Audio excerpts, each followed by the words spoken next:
world's writers will walk through those gates. And if you hang around, you get a chance to talk to them.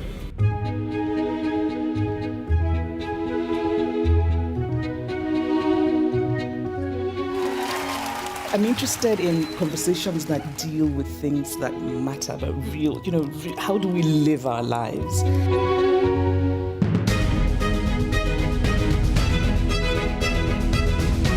First of all, make climate change personal in your life. The second step is get angry and get active. And the third step, and believe it or not, I think this is the most important, we have to imagine this world that we want to hurry towards.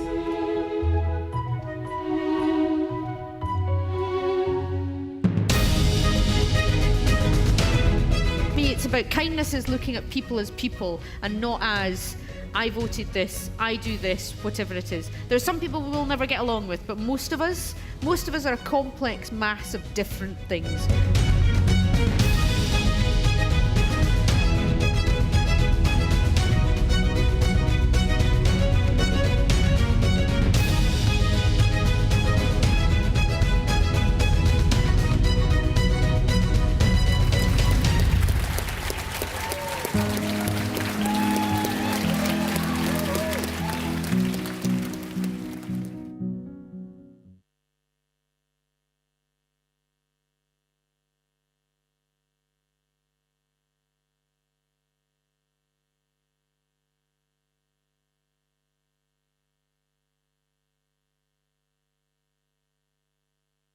I hope you enjoy your events in this year's digital programme and that they spark in you thoughts and conversations and feelings. All the things that a good book should do and all the things that a wonderful book festival like Edinburgh International Book Festival does too. It's a book festival that's really dear to my heart. It's one of the first festivals I attended as a new author. I was part of their Outriders Africa programme, and every year returning to it feels a little bit like coming back to a literary home. It's such a pleasure to see them going online this year, and I'm so excited for the future of Edinburgh International Book Festival.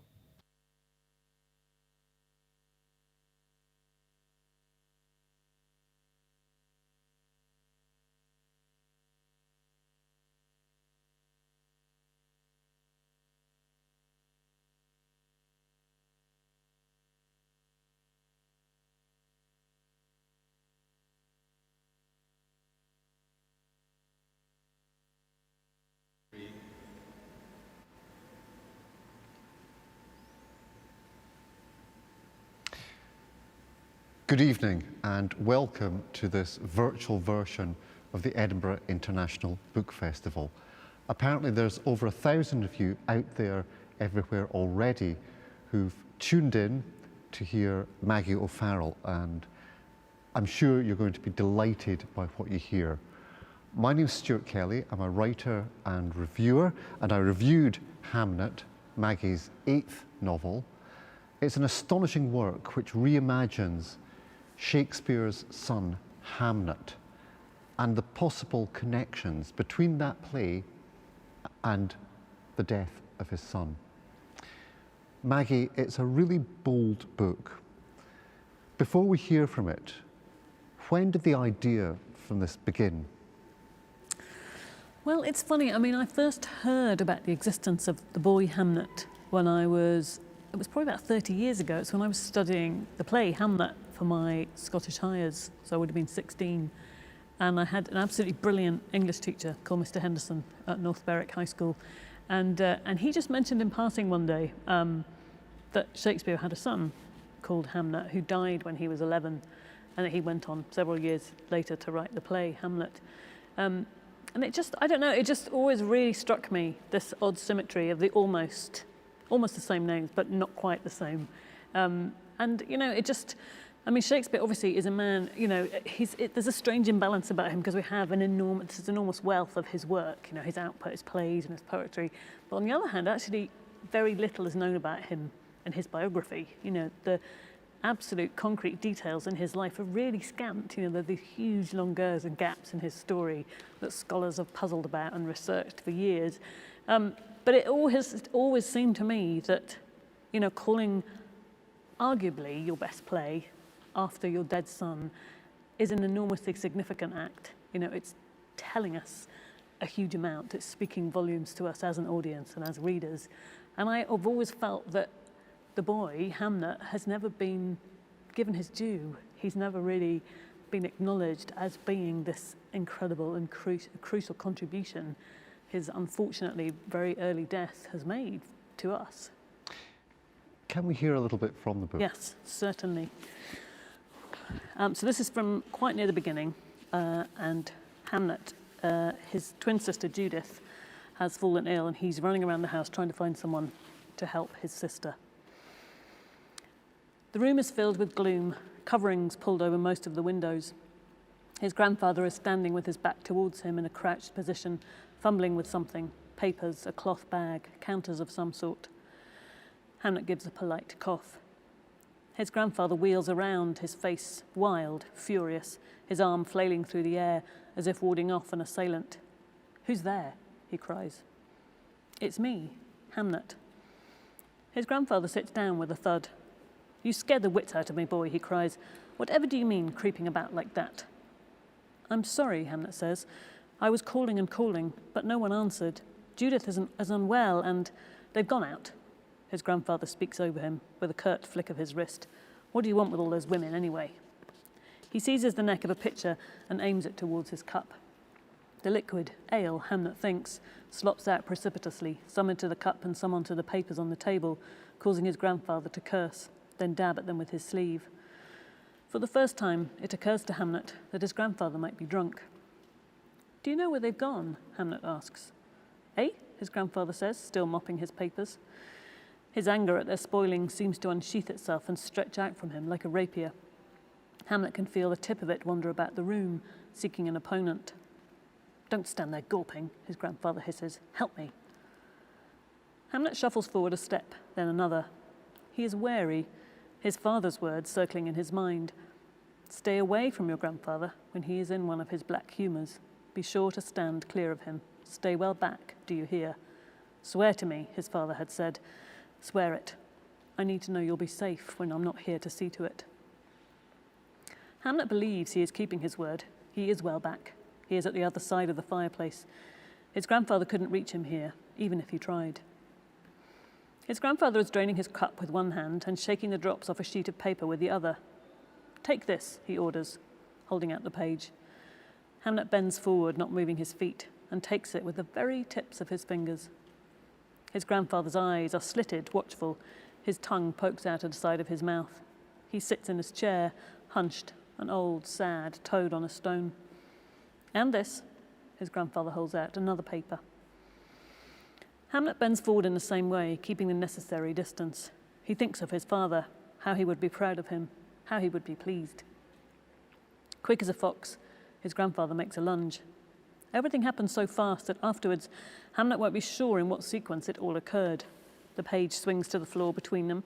His grandfather's hand seizes him by the wrist, then the elbow, hauling him forwards into the gap, the necessary space his father had told him to observe. And his other hand, which still holds the cup, is coming up fast. Hamnet is aware of streaks in his vision, red, orange, the colours of fire streaming in from the corner of his eye, before he feels the pain. It is a sharp, clubbed, jabbing pain. The rim of the cup has struck him just below the eyebrow. "That'll teach you," his grandfather is saying, in a calm voice, "to creep up on people." Thanks. Thank you very much indeed. It must be quite strange. You and I were supposed to be having this conversation at the wonderful Main Street Trading in St Boswell's before the lockdown. Because of the... Was it March? I can't remember. It was March, before the coronavirus. Just aside from the book, how have you coped during the lockdown? Because in your previous book, I Am, you write about the fact that you have to take one of your children to hospital on a fairly regular basis. And that must have been fairly difficult at a time when we all know that the NHS was so stretched. Absolutely. Well, I mean, I think what's always important, I think, is to hang on to your, the things that are fortunate in your life. And we've been really lucky in that, touch wood, none of us have been ill so far during lockdown. And also we have a garden, which I think any family with young children during lockdown will know the value of that. So actually, and it's funny, one of the really fortunate things I think about lockdown is that my teenage son has been spending a lot of time at home. He probably wouldn't list that as a fortune. It's been a fortune to me. You have to count your blessings in these situations. But certainly, I mean, it's been hugely challenging for everybody in myriad ways. I mean, one of the ways I've found hardest, I think, although it's great having my kids at home, obviously I love that, but it's just finding space and time, to try and write or to try and work, and that's been a little bit short. Having 3 kids. There was actually one day when I was so desperate. My husband was actually homeschooling the kids that day, and I just kept being interrupted constantly, on and on. People kept coming in saying, "I need a jam jar, I need a red pencil, I need blah blah blah," and I was so desperate. I actually went and hid myself with my laptop in my youngest child's Wendy house. So it's about that big, and there's no standing room, but I crouched in there and did some typing, and it was really effective. No one found me for about 2 hours, apart from the cat, but he didn't bother me. But it must have been rather strange in that a crucial point of Hamnet is about how people are coping with the pestilence, the plague, and obviously you could never have foreseen that we'd be living what the characters have to live through. Has that changed your own approach to the book when you look back on it? Do you think? It has. I mean, as you say, it's not something I could have foreseen, but there is, halfway through the book, there's a chapter we'll come to that. which traces the path of the disease or infection all the way to Warwickshire. And obviously, when I wrote that, whenever it was, 2 years ago or something, it was just about research really, and putting a bit of imagination into the research. And so I got all these maps of Elizabethan trade routes, and you could trace how the disease, how this bacteria came all the way through, and so to create that chapter, it was just. I do remember sitting in my my centrally heated house, thinking, "Oh, I wonder what it's like," experiencing a pandemic. So it's funny. I've heard other writers who've written, what you call historical novels, whatever that means really, and I've heard them say, I feel that these people are just the same as us, and I didn't feel that at all when I was writing Hamnet. I felt they were, in some ways obviously they're very similar, but in some ways they're light years away from my experience and my life. But the odd thing is that since, because this book came out on the 31st of March. it was, there was a point, it's funny, I was looking back in my diary, and at the beginning of March, it really seemed that I was going to go on book tour and come to St Paul's and talk to you. And then gradually, as the months it became less and less plausible that it was going to happen. So, but, looking back at it now, it seems, I feel in a sense closer to my characters, actually, because, obviously, the current crisis that we're going through is nothing compared to what they went through with what we now call the plague. The numbers just are incomparable, and it was just an absolute constant threat. And, the swathe that cut through populations and continents and the whole world is astonishing. So it's nothing like what we're experiencing now. But in a way, there is a parallel, and it does. I do, in a way, feel I understand them better now, actually, or I feel more compassion, perhaps. Interesting when you mentioned there about whether or not you feel you can identify with characters in the past. There's that wonderful quote at the beginning of Hartley's Go-Between about the past being another country. They do things differently there. How did you manage to convey a sense of the complete difference of these Elizabethan characters? Well, I think, in terms of writing, there wasn't any point where I sat down and said to myself, I'm going to write a historical capital H novel, capital N. I think I would have got, too much vertigo in a way. I wanted to approach it as I would any novel, really. But obviously, writing about the late 16th century, you are going to need to know an awful lot of things that actually you don't know. So there is, there's no shortage of books about Shakespeare. You could spend the rest of your life reading about him if you want to. Plenty of people do. So there's so much out there. So quite a lot of my research for it was library-based in a sense. But also, I wanted to get a kind of sense, particularly particularly with the characters of the women actually in the story, Hamlet's mother. You know, the lives of women then was, as I was saying, you know, so different from my experience. So I used quite a bit of physical research for that. I learned how to fly a kestrel. I went down to the Scottish borders and learned how to from a falconer. So that's probably the most fun thing actually that I've ever done in the name of work. I also planted from seed an Elizabethan medicinal physic garden, which is something that all households would have had in those days to try and treat minor and also major ailments. And I went mudlarking along the Thames. That was the other thing I did, which also, you know, really hard work, tough. It was a tough few days. So I found, I went deliberately targeting Tudor dumps near Henry VIII and Elizabeth I's palace, and I found all kinds of things, particularly lots of tiny little brass pins that were used for their hair and their clothes and their ruffs.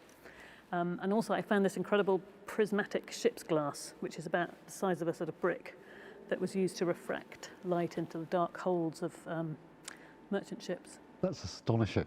Yeah, I have it. It's one of my most treasured things. You mentioned there about particularly the lives of women, and one thing that this book does, which ties it in with your previous work, is that really the central character isn't Hamlet, it's Hamlet's mother.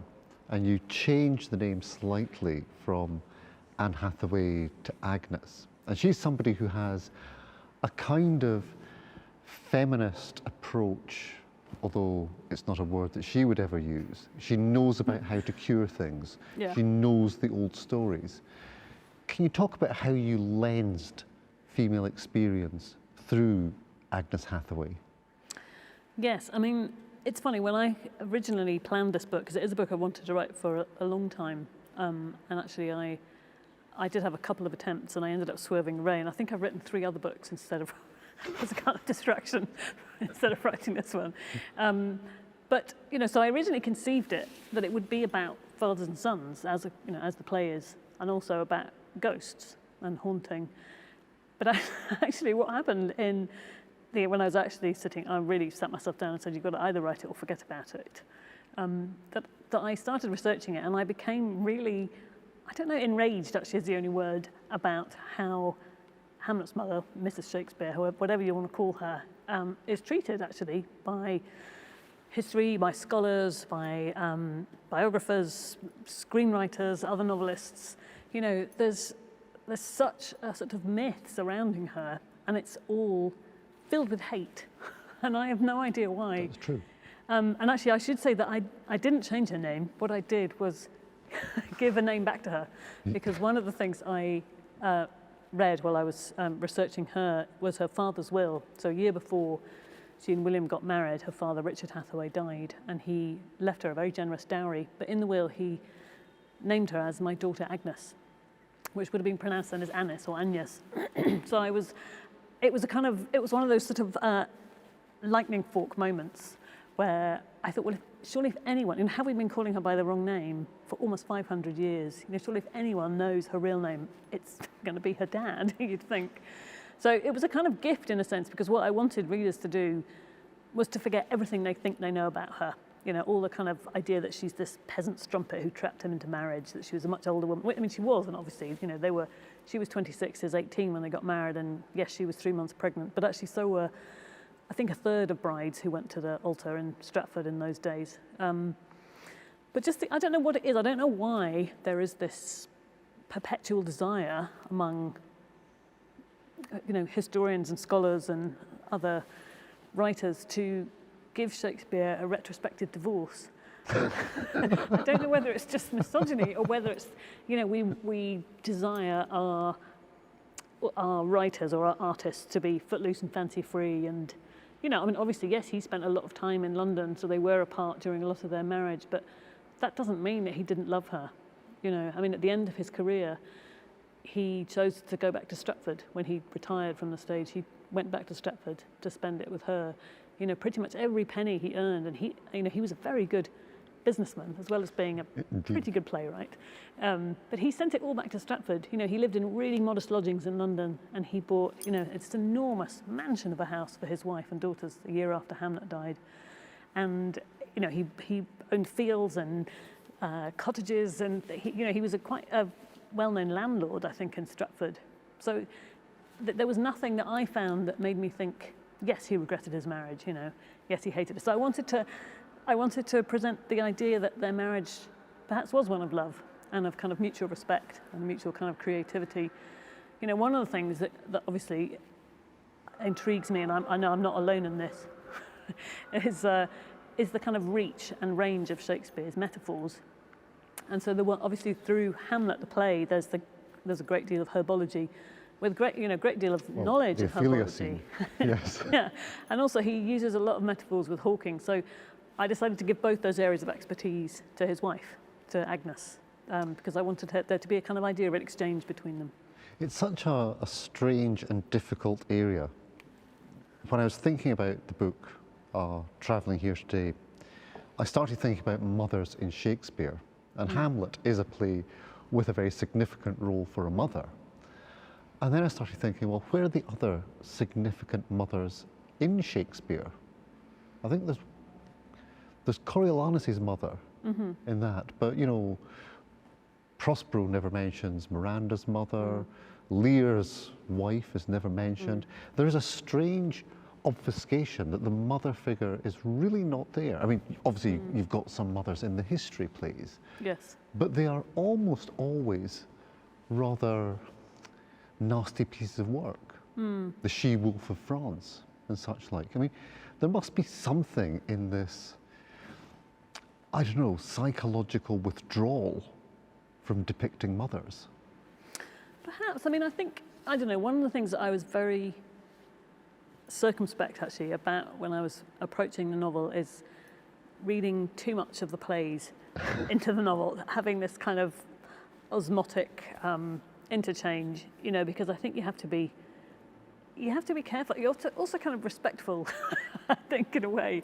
I didn't want to write the kind of book which every couple of pages was suggesting this is where he got this idea from and this is where he got this from, because in a sense the plays, his plays are untouchable, really, but also I think at the back of my mind always I had to try and always remind myself that these were real people, especially with the children as well. The fact is that there was a real Hamlet Shakespeare and he did die, and in fact he was buried on the 11th of August, what would have been 4 days ago, almost 500 years ago. And you always have to remember that. I think when you're writing fiction, creating fiction about real people, you have to tread carefully and you have to always remember and respect that they were real, even though there's nobody around who knew them. And of course, sadly there are no direct descendants of Shakespeare. Judith had 3 boys, all of whom died. Susanna had a daughter who died childless, so Shakespeare doesn't have any direct descendants. But even still, you've got to remember that somewhere in the graveyard in Stratford there is a grave of that little boy, and you have to be respectful about that, I think. And both Judith and Susanna signed legal documents with a mark. So the greatest creator of plays in English, one of the greatest wordsmiths in English, didn't allow his daughters to learn to read and write. Yeah, I always thought, I've seen examples of Susanna's signature. The thing that interests me about Judith's signature is it's a J upside down, backwards and upside down. So I wonder whether she had dyslexia. That's a very interesting idea. Yeah. But in terms of the man himself, one thing which is incredibly clever and extremely elegant about the book is the name William Shakespeare never occurs. He's always something else. What was the strategy about keeping him off the centre of the stage? Well, it wasn't, I don't know, it was a kind of, I like the way you use strategy as if I was that organised, when I really wasn't. It was just something that I realised was impossible quite early on when I was writing the book. So the name, obviously I never use the name William, and I don't actually, the name Shakespeare doesn't appear in any of the novels at all. I mean, partly because, you cannot, I found anyway that I couldn't sit at my desk and write a sentence like William Shakespeare came down to breakfast and had porridge. You just instantly feel like an Egypt, and you're kind of yanked out of the book. And I thought, if I can't write it, You know, how can I expect anyone to read it with a straight face? I mean, you can't. You just can't. And, you know, and then you think, well, should I call him William, which seems presumptuous, and Will? You know, it's like, I can't address him as Billy boy. Yeah, exactly. All of it seems so wrong. And I suppose also I was very intrigued by the idea, you know, because the book, I mean, it opens, of course, when Hamnet is 11, and you know he doesn't have long to live. But there's a kind of flashback to when William and Agnes get married, so he's 18 at that point. And so I suppose I was interested in a way in thinking about Shakespeare before he was Shakespeare, you know, before he's the man we all have a relationship with in our own heads.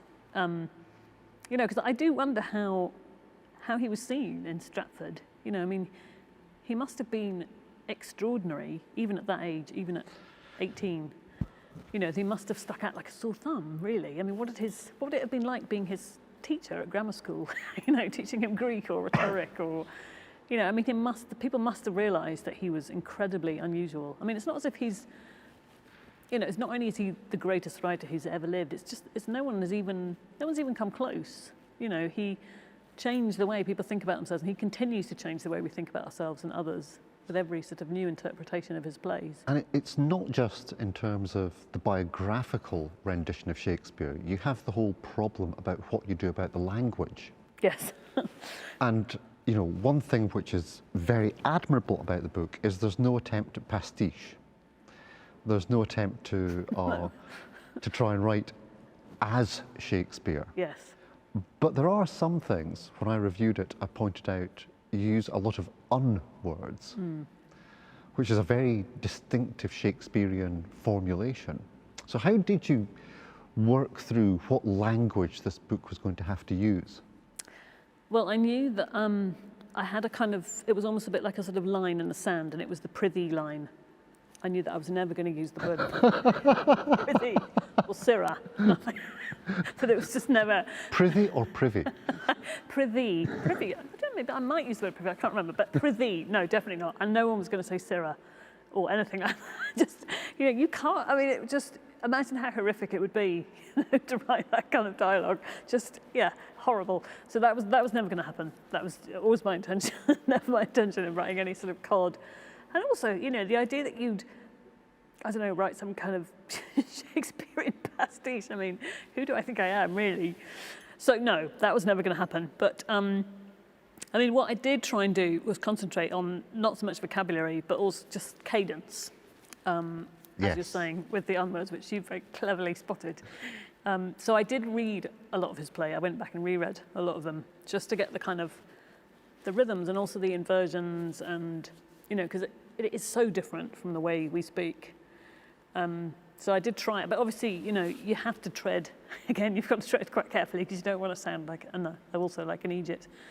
But the thing that I really tried to do was to not use any word that didn't have the same meaning then.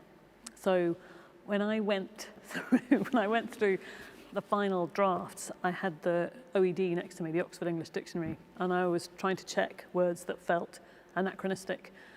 So, for example, my editor picked me up on this. There's a scene where he's talking to the Latin tutor, I'm going to call him, was talking to his sister, and I described her pleating her dress into concertina folds, and my editor wrote in the margin, concertinas weren't invented until the 18th century. So that was one. And I think in the final time I was going through the manuscript, I described something as descending into a shambles, meaning chaos. And I thought I should probably just check that. And I discovered that in the 16th century, shambles meant to dice up a carcass, which of course was, you know, the meaning altered. So that had to go, and I had to think about something else instead. So I tried to do that. That was the only sort of dispensation I allowed myself. It's strange. It's the same sort of tactic that Anthony Burgess had in his novel about Shakespeare, where he only used words that Shakespeare used. Yes. With one exception. Oh, really? What was it? I'm not going to tell you. Oh, come on, Figure it out yourself. Spill the beans. No. Let's talk about the scene where we discover the journey of the plague. I think all your novels have a scene which I think of as the cadenza scene, which is kind of just this exuberant, brilliant, fantastical way of looking at things and thinking about the point where time goes backwards in The Hand That First Held Mine. All of them have a kind of point of bravura. And I think in Hamnet, it's very much that scene where you take the route of one particular flea, going through everything from Venetian glass to monkeys to Moorish sailors. Do you think of them as being kind of the bit where you think, okay, foot off the brake now? I don't know. I mean, it's hard to kind of pinpoint, but I think I just remember feeling when I was coming up to the sort of maybe a third of the way through the first draft, I remember thinking, having this sort of overwhelming sense that the book needed to be thrown open wide at some point. I think, I wonder now whether I was slightly delaying the point at which I was going to have to kill Hamlet. Kill Hamlet, exactly. I did employ quite a lot of delaying tactics to do that, I have to admit. So it's quite possible that I wrote that chapter off one. And it was the chapter that I worried most, actually, about when I handed the complete manuscript to my editor. I had a horrible feeling that it was going to come back with a massive red line through it. But she, she liked it, luckily. But it wasn't, no, I think I just felt that the book needed, at that point, because it all happens in, obviously quite a small market town, yes. A small rural town in Warwickshire. And a lot of the book happens in one house. I mean, there's also, the Hathaway farm, but it felt to me that it was a bit too hermetic. Claustrophobic? Maybe claustrophobic, hermetic, and I wanted there to be a more kind of global perspective on it, I think, to kind of say this wasn't, yes, this disease is coming, and this was a disease that every single Elizabethan person would have feared like no other, and it would have been a constant fear, and everybody would have known its signs and its symptoms, and they would have known exactly what would have happened if they had a case in their house, that a watchman would have been stationed outside for 40 days, no one would have been allowed in or out, and if it spread to the town, the whole town would have been shut down. There's an entry in the parish register in Stratford upon Avon 3 months after a certain William Shakespeare was born, and it's just 3 words in Latin: hic incipit pestis, here begins plague. And then there's just this horrible roster, 300 odd people dying in this very small town. A family of 4 died 2 doors down in Henley Street, to where the Shakespeares were living. And you just imagine how Mary, Shakespeare's mother, was feeling during that summer. She'd already lost 2 daughters, and she had this 3-month-old baby, and her neighbours around her were dying. The whole town was filled with plague. Just thinking about it makes me slight palpitations. But luckily for her and us, he survived. But it was, so I suppose I wanted to, at that point, I remember feeling I wanted to impart the sort of magnitude of the scale of these horrendous pandemics that swept through the population of the world.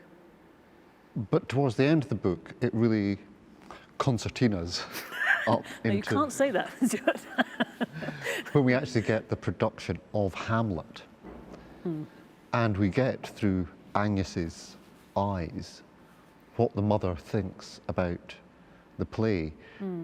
That must have been pretty difficult to write, to find a kind of new way into a play that we all think we know so well.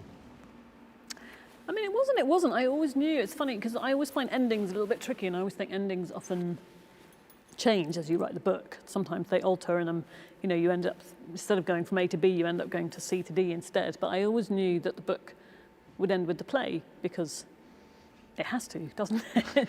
And I think one of the questions I'd always had, even before I started writing the book, was, I remember when I was 16 in a very cold classroom in North Berwick, looking down, as my teacher said, that he had a son called Hamnet, and looking down at my copy and just putting my finger over the L and thinking, it's the same name.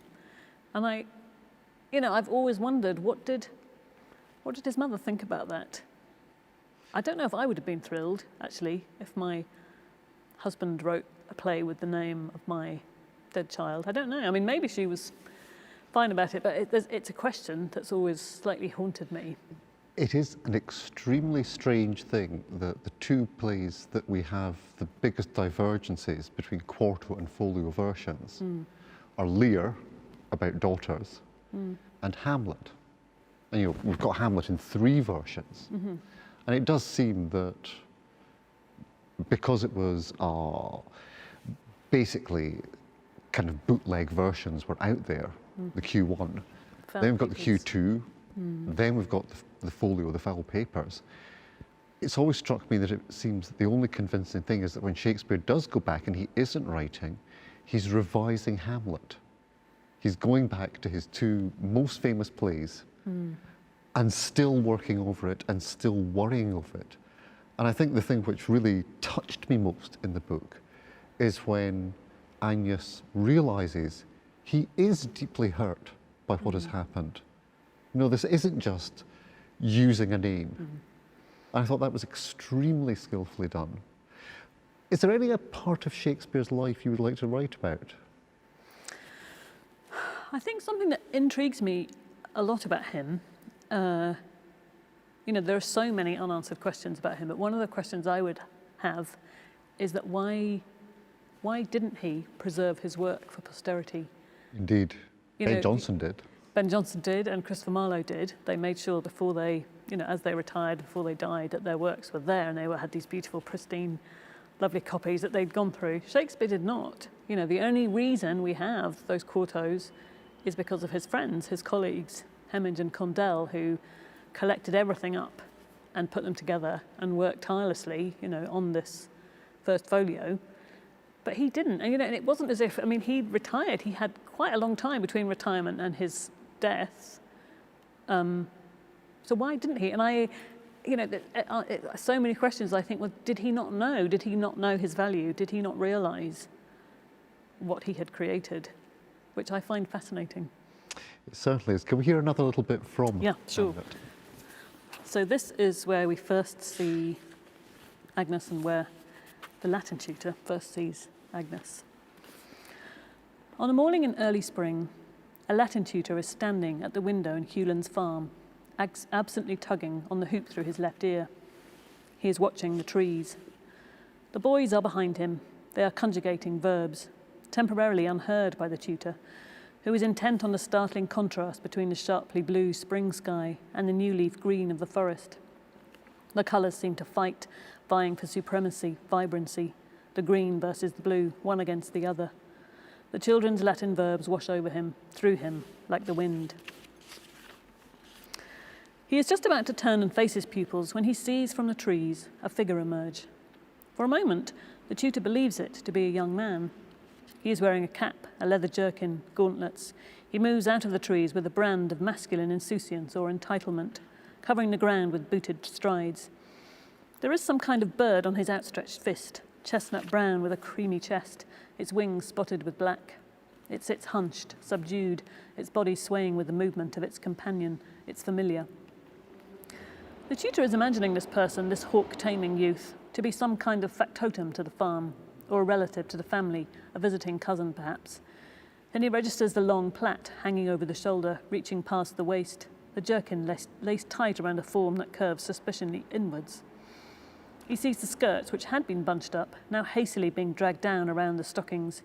He sees a pale, oval face under the cap, an arched brow. He moves closer to the glass, leaning on the sill, and watches as the woman moves from the left to the right of the window frame, a bird riding on her fist, her skirt swishing around her boots. Then she enters the farmyard, moves through the chickens and geese, around the side of the house, and is gone. He straightens, his frown vanished, a smile forming under his scant beard. Behind him, the room has fallen silent. He recalls himself, the lesson, the boys, the verb conjugation. He turns. He arches his fingers together as he imagines a tutor ought to do, as his own masters did at school not so long ago. "Excellent," he says to them. They look towards him, plants turning to the sun. "What is the name," he asks, "of that serving girl? The one with the bird." Excellent. I'm going to move on and actually take some questions from the audience. Now, this is the first year we've had to do it in this manner, so you will forgive me if this is slightly clunkier than we would expect. Don't stick your hand up. I'm getting them through on this device. Some kind of witchcraft in this. So, question from Judy. How did you know how to address grief and loss? Is this based somewhat upon your own life experiences? And of course, your previous book was about 17 Brushes with Death. That's true. That was one of the books I wrote while I was trying not to write Hamnet. I mean, I think what I would say is that, you know, I think you don't have to love somebody without, you can't not have a sense of what it would be like to lose them. You know, I think quite a large part or component of love is fear of loss. You know, the magnitude that you know, how much grief. You know, I think, in a sense, you know, if you turned love inside out, like a glove, you know, the inverse would be how much you would fear to lose them. So it isn't really a huge stretch of the imagination. Although that said, one of the reasons I took so long to get to this book was a kind of weird superstition. I mean, I'm not really a superstitious person, but I did have a very visceral superstition that I couldn't write this book until my own son, because I have a son and 2 daughters, was past the age of 11. Not that there was a huge risk of him contracting the Black Death, but it was fun. I couldn't do it because I knew that to write it, I was going to have to put myself inside the skin of a woman who sits at the bedside of her son and is forced to watch him die, is unable to save him, and then she has to lay him out for burial. And on one level, I could not write that until my own son was past it. He's now a 6-foot 17-year-old, so he's okay. Hopefully, he's safe from the Black Death. Touch wood again. So yeah, there is, you know, it was. I mean, in a sense, those scenes, I think, were the hardest things, probably the hardest things I've ever written, because, you know, every parent's most abject fear is to lose your child. So it wasn't undertaken lightly. Certainly, when I spoke to my mum, who read it and loved it, I asked her just a very simple question, what do you remember most? And she said, the funeral. It has to be the funeral. So another question from Emma D. How did you use your research to help you write the novel? How do you know what to include and what to leave out? Well, I mean, it's funny, you know, I think the thing about research is, especially with a book like this, which obviously, you know, there's an awful lot you have to know in order to feel confident enough even to write about a house, you know, in the 16th century. I mean, in one way, it was incredibly lucky that, you know, you can go to Stratford and buy a ticket and you can walk around the house where this all happened, you know, where my book happens and where Shakespeare was born. You can walk into the room where Shakespeare was born, you can stand in the dining room where he ate all his meals. I mean, it is astonishing. I would sort of urge anyone with even the slightest interest in literature to go to Stratford as soon as you can and do it, because it is an astonishing experience to go there. I mean, it seems amazing that it survived, you know, the half century in between. So that was of course very useful. I mean, the thing about research is, I think, especially with, you know, I think you have to kind of write the kind of novels that you yourself would like to read in a way. And particularly novels which are set in the past, I find the ones that are where their history very likely are the ones I enjoy the most. I don't really like turning a page and receiving, excuse me, a kind of PhD in what Bakelite is and where it comes from. I find that really annoying and distracting. So I wanted it to, any kind of research. I mean, you know, you have to know so much, but actually you need to chuck out probably 90% of it. I think 90% is an underestimation, because I mean, you could go through all the Shakespeare plays and look for every single reference to plagues and sons, and you could bring in the Winter's Tale and the Lost Child Mamilius in that. Yeah. But you know, you really have to be very careful that you're not what they call in science fiction the info dump. That's a very good term. I'm going to borrow that. This is a question from Francis G. I feel like Humphrey Lyttelton doing this. Suits you. Why did you include the historical note at the beginning of the novel? I listened on audiobook where it is omitted, and when I got to the chapter of Hamnet swapping places, I was thoroughly surprised and heartbroken. I feel if I'd known the outcome, I would have read the preceding chapters differently. Why did I do that? Because I can't remember now. I think, I think what it was actually, in the sort of years running up to the point where I was getting ready to write this book, I asked quite a lot of my friends and acquaintances if they knew what Shakespeare's kids were called. Educated children. Because I think I was trying to work out how known Hamnet is, because I feel, for me, I was so fueled in the writing of this book by, I feel he's been underestimated and overlooked too much by history. And because I was told about him when I was, 16, it was hard for me to gauge how well known he is as a person. And actually, all of my friends, some of whom, like me, studied literature at university, they didn't know. And I said to them, well, Shakespeare had a son called Hamnet. And actually, 2 or 3 of them said to me, you can't make that up.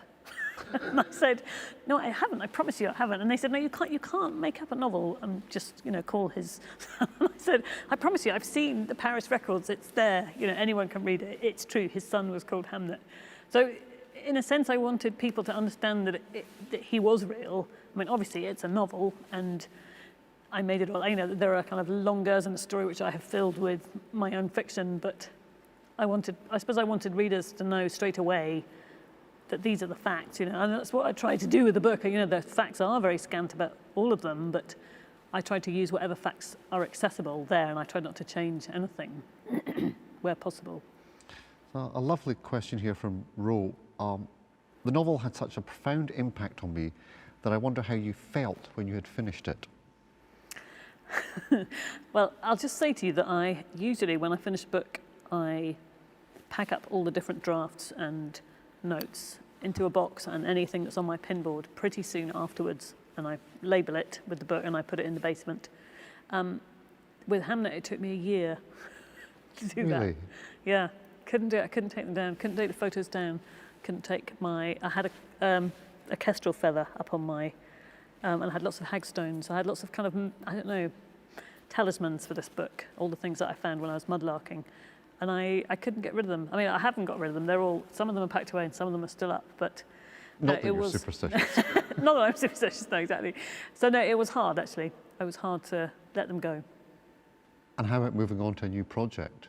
Was that hard, given how difficult it was to... Well, it's funny, I found I couldn't settle to a new one for a while. And actually I did start, which I've done before actually, I started two books. I have 2 desks in my study for this purpose, and I wrote one book on one, and then the next week I would try, just to kind of see which one caught fire, actually, in a way. I have done that before when I can't quite decide. But actually what happened was that these ones have been carefully nurtured for years, a bit like this one had, and I finally thought I'll give them a go. Then one day I just had an idea, and I came in and I thought, right, no, forget these. They got binned, and I've started on a new one. So once I found the right idea, then I was okay. Here's a bit of a difficult one. It's from Katie B. It seems likely Shakespeare may have come to know the old play Amleth before the date of Hamnet's birth. Yeah. So do you think he named his son with a deliberate resonance to the trickster hero of the old play, and that his fascination with the character developed over the following 10+ years? It's possible, but with Shakespeare you never quite know. I mean, yes, I think there is, as she's right, there is a play called Amleth which has a similar plot. Yes. I believe. To and there is an Amleth mentioned in some Danish histories. Yes, so I think there was a Prince Amleth, I believe. What I do know is that Hamnet and Judith were called after their godparents, who are Hamnet and Judith Sadler, who were the baker. The baker's wife is mentioned in the novel a few times as Agnes's friend.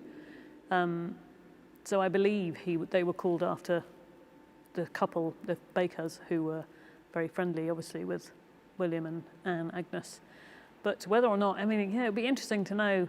It's not known at what point, of course, Shakespeare left Stratford to go to London. I mean, there are... Exactly. Nobody quite, and people, scholars refer to it as the lost years. No one knows why he went or for what reason or when at some point. But certainly he must have been in Stratford to father the twins. But after then he pops up. Not necessarily. Well, one would hope. My mother was a piece of virtue. Yeah, exactly.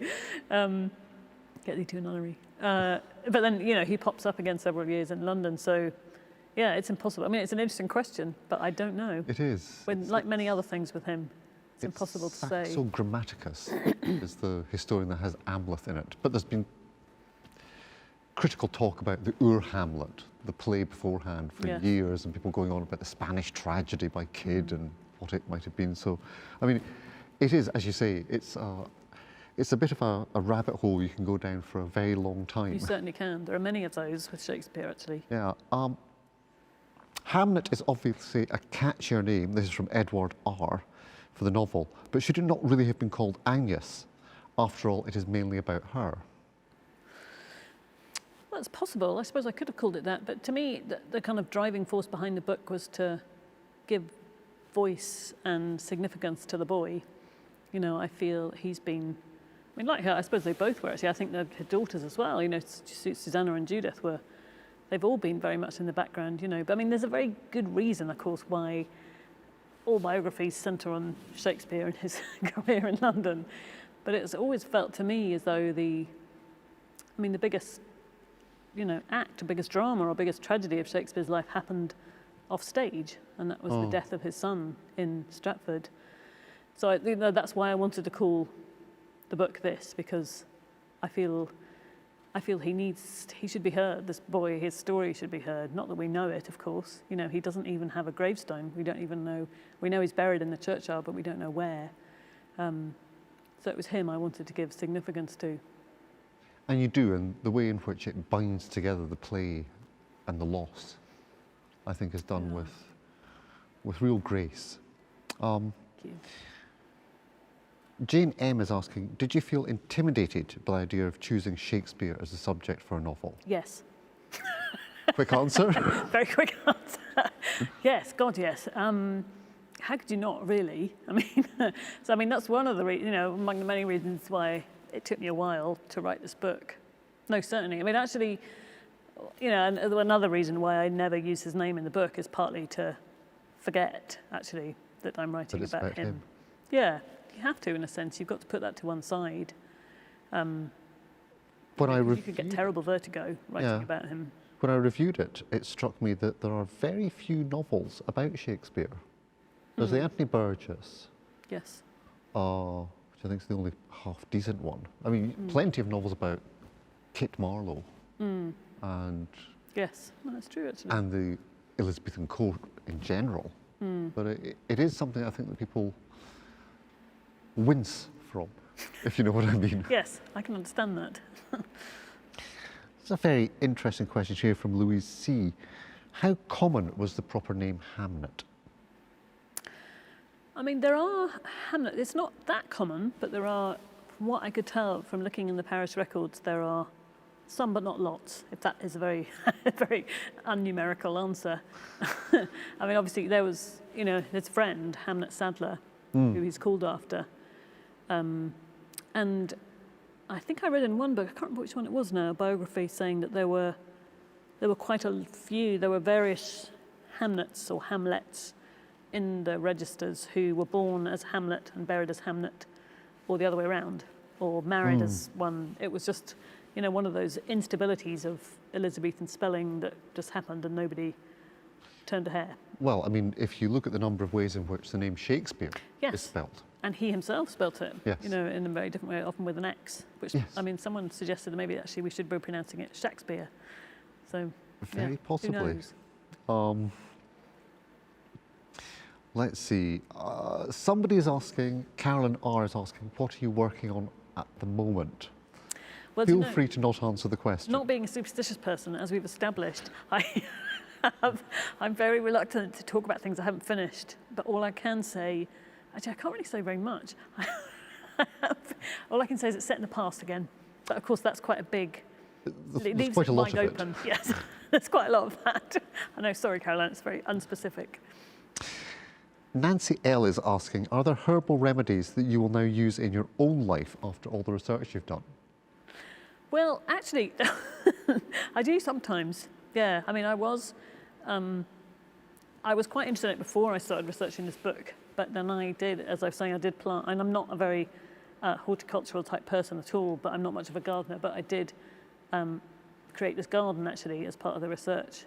Just because, it was partly because, you know, you can read as many books as you want that can describe, you know, how they used comfrey for aching joints, but until you actually plant the seeds and water them and nurture them, and then, you know, I went on a course for herbal medicine course to find out how you actually physically take these plants and make them into medicine.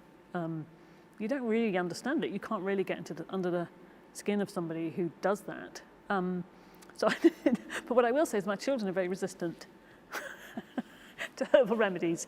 Skeptical. They're all skeptics, all three of them. That's curious. Let me just find the... I can only imagine there would be great interest in the novel being adapted for film or TV, asks Gillian M. Is that a possibility, and how would you feel about this? I'm thinking of Michel Faber's feeling distant but happy about the film of Under the Skin. Well, the rights have been sold, and I think they're currently with the BBC. I'm not sure I don't know what stage they're at. And you know, these things are so very, I mean, the kind of film adaptations are very, it's how long's a piece of string, you never know. They did ask me if I wanted to write the script, but I really didn't actually. Why not? It's not, I think because I've never really been that interested in adapting any of my novels. I think I've written them the way I want them to be, and I'm quite happy to hand it over to a script expert to do what they will with it, I think. So I suppose the BBC will still have all the props from doing Wolf Hall. So all the linen napkins, they could use them again. Margaret Skay is asking how much is known about Shakespeare's relationship with his own mother? Well, almost nothing, unfortunately. I mean, all we know is that she was called Mary Arden, and he wrote about the Forest of Arden. That's about all we know, actually. I mean, it's an interesting And the new question. Oxford Shakespeare includes Arden of Faversham as being one of the plays that they think is by Shakespeare now. Oh, interesting. I didn't know that. Don't think it is, but Yeah, well, I'll have to take a look. yes. Yeah, unfortunately, I can't enlighten you at all about, I mean, nobody knows, unfortunately, and there's no As we correspondence. touched on earlier, mothers are a strange absence in Shakespeare. Yes, yeah. Fathers But too, do we even know yeah. how old he was when she died? Oh, of course, no, I should know when she died. When did she die? I think she lived till quite an age, actually. I can't remember that. Yeah, My mind's that's- gone really blank. I know that Judith, Susanna and Agnes all lived to an astonishing age. Judith Yes. particularly was, I think she was in her early 70s when she died. What really breaks my heart, actually, about the two sisters in particular who had such long lives, is that the point at which they were elderly women was the point at which there was a big resurgence, or beginning to be a resurgence in interest in Shakespeare, and people were starting to write very early biographies of him. But not one of them thought to No. go to Stratford and say to either of his two daughters, what was he like? You know, what did he do? What were his interests? And you think about how much we could have had about him if someone had done that, someone had thought to do it, but nobody did. Yes. And I mean, it is very strange with the daughters that is, which one is it, Judith or Susanna, who marries John Hall, the doctor? Susanna. Susanna. Yeah, position. Because the late plays in particular have got a lot of doctors A lot of good in doctors. them. Yeah, they have. Yes, a lot of good doctors. And so there's a kind of parallel between your version of Agnes being a herbalist and the doctor that marries into the family. Yeah. You wonder if Anne Hathaway actually gave him some tips. I wonder. I like to think so. I think I'd like to finish with this, which is a comment from Anna T, but just get your response to it. I think this is very moving. She says, I can't move the book off my bedside table. As a mum who has lost a child, Hamnet has claimed a part of my heart. Thank you for writing this incredible book. Do you want to send a message to Anna? Just thank you very much, Anna, and I'm really sorry to hear about your loss. It has touched a lot of people, this book. And I think that not just because it's about the greatest living wordsmith in the English language, but because it is genuinely just about grief and parents and what it's like to lose a child. So I think on almost every level, intellectually and emotionally, it really succeeds. And it's been an absolute privilege to speak with you. Maggie, thank you very much indeed. And thank you all from wherever you are for being here with us this evening. Thank you. Thank you, Stuart.